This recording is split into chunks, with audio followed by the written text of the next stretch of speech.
and then we'll see what we just did. Okay.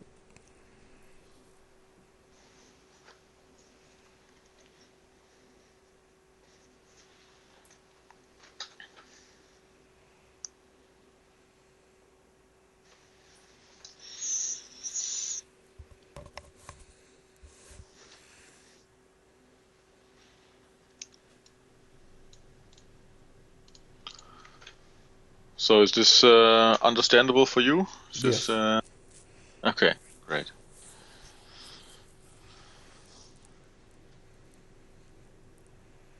Yeah, just Oops. yeah, That's full screen. that's not needed, of course, but all right, just go dedicated server, an example. Okay, of course we have the way we don't have a camera configured for now, but the character should be instantiable as well. Oh, and we didn't set a location for the. Yeah, okay, it's just on the edge. Okay, and so this is the client here. Oh yeah, we're in the editor, and that basically works. Okay, can you look into the server? Okay, and you see. So if you would have a window, then you could put it next to each other to see the changes happening. But basically,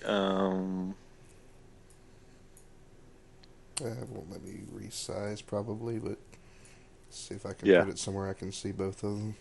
Yeah, exactly. Yeah, that's then two screens are helpful in that situation. But yeah, that's basically it. So you have that thing working.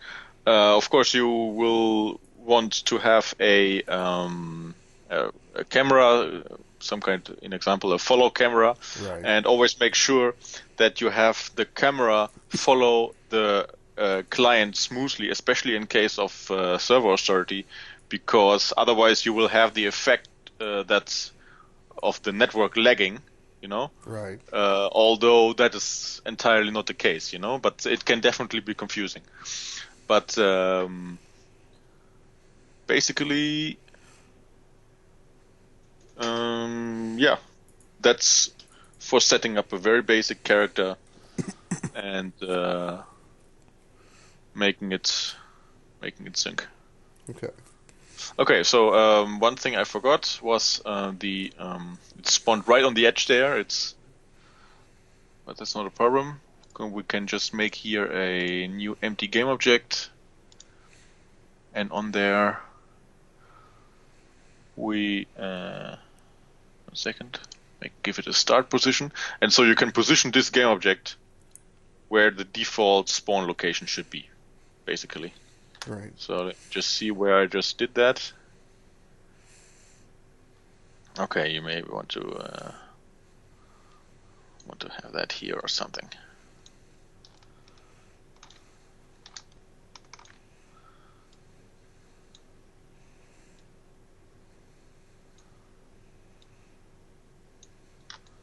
Okay, so this will be the default spawning location. So if you want to make that a little bit more advanced, you can deactivate this checkbox. So then the character will not be spawned immediately after you join, after you connect. But then in that case, you need a different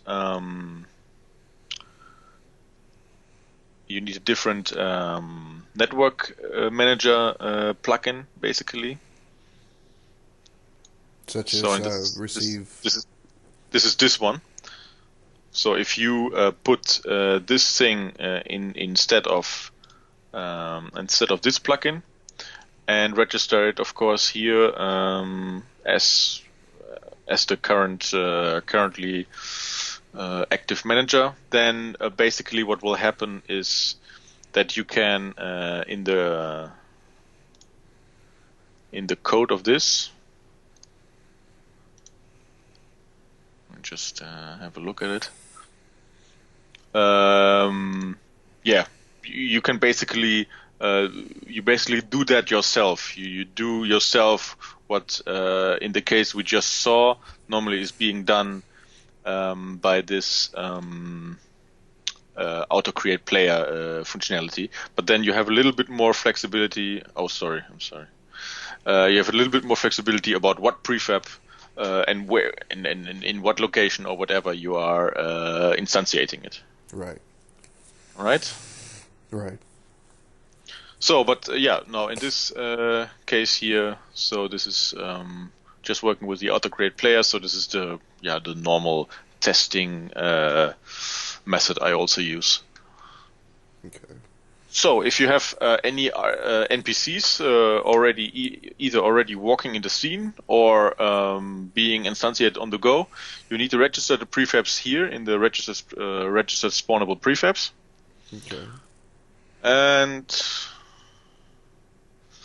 yeah, here you can configure the channels. So as said, to be able to you have here all the plugins. Here, this is syncing mechanism. This is syncing legacy animations. This is syncing the transform, the position, and rotation. And you can let them work with the channels you wish. And you have some other options here which are basically should be fine for the normal setup. If you have questions about that, go ahead.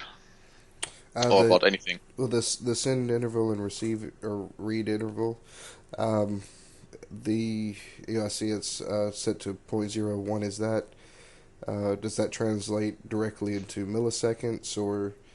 Yes, that's in seconds. That's correct. Okay. Yes. Okay.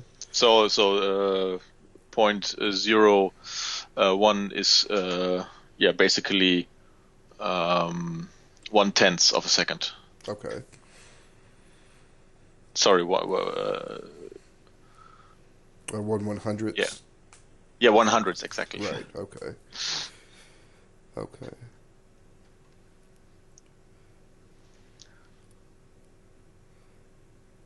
And then, of course, on demand would be just any time the client sends the command. Exactly. If it's received, then it's immediately executed. Okay. So, and this is can just show you a very simple plugin. So, if you want to write your own plugin, basically, it's you do it through. You have two functions. One is the one who has authority, who serializes to the network, and the other is the one who doesn't have authority, who receives the state. So, and basically, it's asking the position of the network of the net object, and with this command, basically, it does everything. So it sends over the network and even checks whether the position has even changed, so that you don't need to. So it's not transferred in vain, Right. And on the other side, it's just the same. You just initialize the variable and just basically call the same command, and then the new position will be set into this variable, and you can basically do with that what you like. So in this case, it's just doing a simple lerp. So the default plugin I used for uMMO is somewhat more complicated. So it does all kinds of checks and all kinds of interpolation, so that basically the cosmetics of it just is better. Right. Okay. So, and if you we just, can we do that again so that we instantiate the Sure. so that we create the server and